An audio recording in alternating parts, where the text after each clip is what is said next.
Bhim army संविधान और आरक्षण पे आंच जब भी आएगा तो सबसे फ्रंट पे खड़ा होकर के लड़ाई लड़ने का काम करेगा। और 21 अगस्त का जो भारत बंद है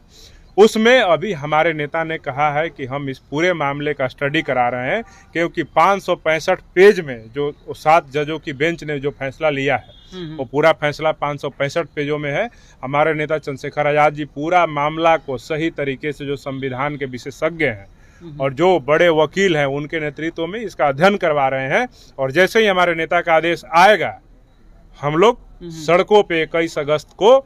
ज़्यादा मजबूती के साथ हम लोग नजर आएंगे। अभी उनकी हालात, मुझे जैसा जानकारी है, जो उनके अगल बगल के लोग हैं, मेरी बात होती है, वो लोग बता रहे हैं कि मांझी जी का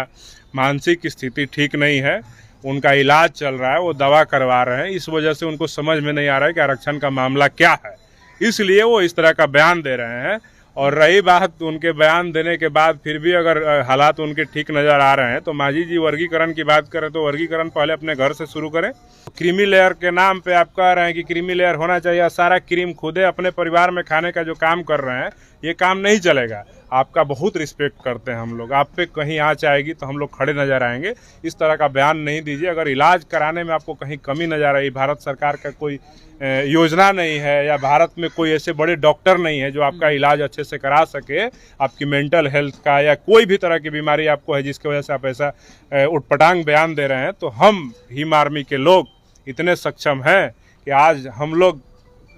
ये मांग कर दें पूरे देश से कि हमारे समाज के एक नेता हैं वयोवृद्ध जीतन राम मांझी जी, उनका इलाज कराने के लिए हमको चंदा चाहिए। तो पूरे बिहार भीम आर्मी और भीम आर्मी के लोग पूरे देश से चंदा करा करके जीतन राम मांझी जी का अमेरिका या लंदन में जहां भी उनके लायक अच्छे डॉक्टर होंगे उनका इलाज कराने के लिए हम लोग चंदा करके उनका इलाज कराने का काम करेंगे। नेतृत्व में आज बैठक हुई थी, क्या कुछ रणनीति हुई आज? बहुत बहुत धन्यवाद सबसे पहले आप लोगों का। आज भीम आर्मी के प्रदेश कमेटी और जिला अध्यक्षों और जिला प्रभारियों का बैठक बुलाया गया था और उस बैठक में संगठन को कैसे मजबूत किया जाए और जो सुप्रीम कोर्ट का जो डिसीजन आया है एससी एसटी रिजर्वेशन को लेकर, वर्गीकरण और उसमें क्रीमी लेयर को लेकर, इन तमाम मुद्दों पे चर्चाएं हुई। संगठन का विस्तार कैसे होगा और आने वाले विधानसभा के जो उपचुनाव हैं 4 विधानसभा क्षेत्रों में, उन चारों विधानसभा क्षेत्र में पार्टी मजबूती से चुनाव लड़ेगी। इन सब बातों को लेकर के रणनीति बनाई गई। जिस प्रकार से नरेंद्र मोदी का बयान आया है कि नहीं क्रीमी लेयर जो है वो एससी एसटी जो इतना भी समुदाय उसमें नहीं लगेगा, उसके लेकर के आप लोगों का क्या स्टैंड है?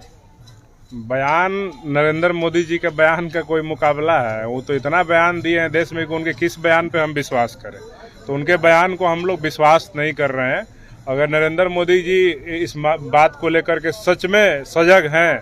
और वो एससी एसटी अधिकारों को लेकर इतने ही अवेयर हैं और वो चाहते हैं कि एससी एसटी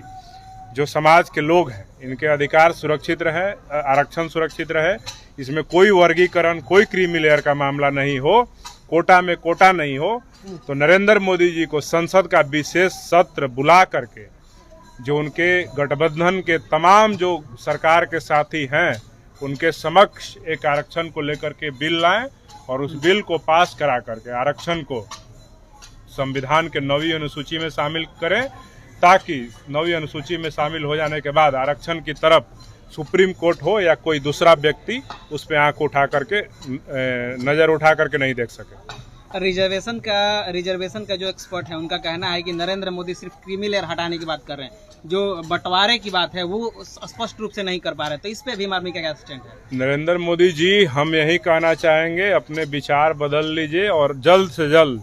इसको एक संसद का विशेष सत्र बुला के बिल को पास करवाइए और इसको संरक्षित करिए। और कोटा में कोटा, आप क्रीमी लेयर की बात कर रहे हैं सिर्फ, तो उस काम नहीं चलेगा। वर्गीकरण उप वर्गीकरण का जो मामला है उस पर स्टैंड क्लियर कीजिए और देश के आम जनता को जो बिल आप लेकर के आएंगे या जो भी आपकी सरकार ने फैसला लिया है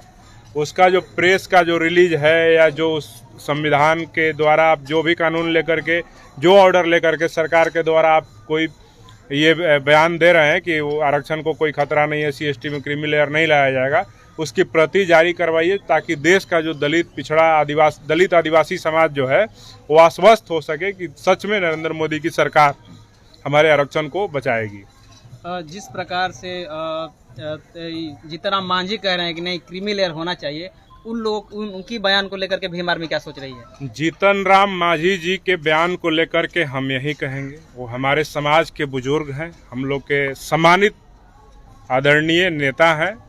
और हमारे समाज के वो वयोवृद्ध नेता हैं। बिहार सरकार में वर्षों तक मंत्री रहे और अभी उनकी हालात मुझे जैसा जानकारी है, जो उनके अगल बगल के लोग हैं, मेरी बात होती है, वो लोग बता रहे हैं कि मांझी जी का मानसिक स्थिति ठीक नहीं है, उनका इलाज चल रहा है, वो दवा करवा रहे हैं, इस वजह से उनको समझ में नहीं आ रहा है कि आरक्षण का मामला क्या है, इसलिए वो इस तरह का बयान दे रहे हैं। और रही बात उनके बयान देने के बाद फिर भी अगर हालात उनके ठीक नज़र आ रहे हैं तो मांझी जी वर्गीकरण की बात करें तो वर्गीकरण पहले अपने घर से शुरू करें। आप सेंट्रल गवर्नमेंट में मिनिस्टर हैं, बिहार के गवर्नमेंट में आपके बेटे मिनिस्टर हैं, अभी फिर से आप जहाँ से विधायक थे वहाँ उपचुनाव होने वाला है, फिर सुन रहे हैं कि आप अपने पतोह को, अपने बेटा को, किसी को चुनाव लड़ाने वाले हैं। तो वर्गीकरण की बात है तो मांझी जी आप अपने बेटा को एमएलसी के पद से इस्तीफा दिलवाइए, मंत्री जो है उससे इस्तीफा दिलाइए, किसी भूइयाँ को बिहार सरकार में मंत्री बनाइए, किसी डोम को आप वहाँ पे एमएलसी बनाइए, और जो इमामगंज का जो सीट खाली हुआ है, जो नीचे का जो मेस्तर जाति है, उस मेस्तर जाति को आप वहाँ पे इमामगंज से उम्मीदवार बनाइए, तब हम लोग सच में मायने में मानेंगे कि हाँ वर्गीकरण और क्रीमी लेयर के पक्ष में आप हैं। तो आपकी स्टैंड क्या है, किस तारीख को? 21 अगस्त का जो आंदोलन का घोषणा कई लोगों ने किया है, हमारे समाज के ही लोग हैं, हमारे समाज के ही भाई हैं, हम देख रहे हैं प्रबुद्ध वर्ग भी, बुद्धिजीवी वर्ग भी जो है, इस पे युवा वर्ग भी जो है 21 अगस्त के आंदोलन को लेकर के, भारत बंद को लेकर के सब लोग मुखर हैं, कोई सोशल मीडिया के माध्यम से, कोई तमाम तरह के प्लेटफॉर्म के माध्यम से। तो मैं यही कहना चाहूँगा कि भीम आर्मी संविधान और आरक्षण पे आँच जब भी आएगा तो सबसे फ्रंट पे खड़ा होकर के लड़ाई लड़ने का काम करेगा। और 21 अगस्त का जो भारत बंद है उसमें अभी हमारे नेता ने कहा है कि हम इस पूरे मामले का स्टडी करा रहे हैं, क्योंकि 565 पेज में जो 7 जजों की बेंच ने जो फैसला लिया है वो पूरा फैसला 565 पेजों में है। हमारे नेता चंद्रशेखर आजाद जी पूरा मामला को सही तरीके से, जो संविधान के विशेषज्ञ हैं और जो बड़े वकील हैं, उनके नेतृत्व में इसका अध्ययन करवा रहे हैं। और जैसे ही हमारे नेता का आदेश आएगा हम लोग सड़कों पे 21 अगस्त को ज़्यादा मजबूती के साथ हम लोग नजर आएंगे। अगर आदेश नहीं भी आएगा तो हम लोग आपको बता देते हैं कि संविधान और आरक्षण बचाने की लड़ाई में देश का दलित आदिवासी समाज किसी इन्विटेशन का इंतजार नहीं करता है, और भीम आर्मी देश के दलितों और आदिवासियों के हक हुकूक के लिए भारत बंद में फ्रंट फुट पे नजर आएगा।